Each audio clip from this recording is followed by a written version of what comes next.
नमस्कार दर्शक बंधु आपण मानक आम चैनल रे स्वागत।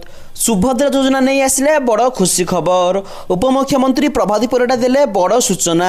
राज्य रे थिया समस्त महिला हिताधिकारी मानक पई वर्तमान समय रे आसिले बहुत बड़ गुरुत्वपूर्ण अपडेट। समस्त को मिलबा जाउची चतुर्थ किस्ती रो 5000 टंका। एही तारिख रे मिलबो सुभद्रा योजना रो चतुर्थ किस्ती। से नहीं तारीख घोषणा कले उपमुख्यमंत्री प्रभाती परिडा।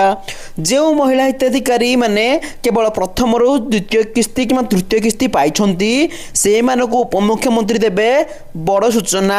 कहीं एका बेले के समस्त माँ भौणी आकाउंट को मिल चतुर्थ पर्यायर किस्ती टंका। तो दर्शक बंधु कौन रही नुआ अपडेट चलतु ये भिडियो देखीनवा।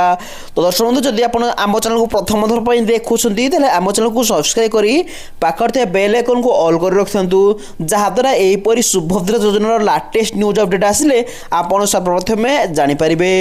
दर्शक बंधु सुभद्रा योजना नहीं आसला बड़ अपडेट। तो दर्शक बंधु सरकारी सूचना मिलता सूत्र अनुसार जो हिताधिकारी मैंने एपर्यंत केवल गोटे किस्ती पाई जो महिला मैंने केवल दुईटी किस्ती पाई एवं जो महिला मैंने आदम टंका पाई नाहंती सेमानक पई आसिला गुरुत्वपूर्ण अपडेट। अर्थात जो जेते किस्ती बाकी अच्छी से समस्त राशि यही चतुर्थ किस्ती सह दिया जिवो।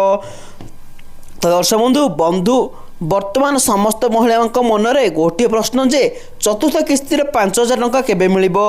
तो दर्शक बंधु प्रभाती परिडा देश सूचना अनुसार चलित मास 18 तारिख में अर्थात काली चतुर्थ किस्ती टंका वितरण करा तो यही पर्यायर बाकी समस्त किस्ती सीधा सड़क से आकाउंट को मिल घोषणा एवं से आधार कार्ड सहित जो बैंक अकाउंट लिंक अच्छी से डायरेक्ट जीवहरी।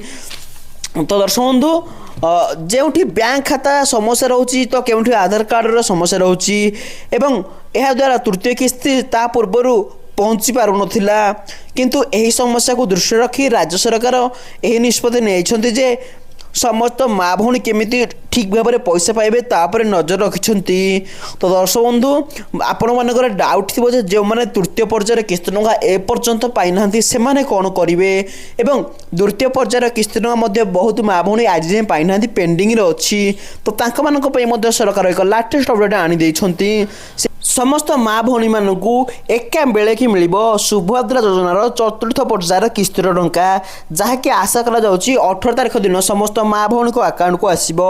तो दर्शक बंधु निहाती भाव में आमको कमेंट कर जनातु जे आपण सुभद्रा योजनार केतोटी किस्ती पाइछंती ता सहित आपण जने सुभद्रा योजनार योग्य हिताधिकारी ना जने अयोग्य हिताधिकारी कहीं बहुत जने अयोग्य हिताधिकारी मैंने यार फायदा उठाउछंती एवं पैसा नहीं जाउछंती। तो दर्शक बंधु वीडियो केमिति लागला निहाती कमेंट कर जणाइबे।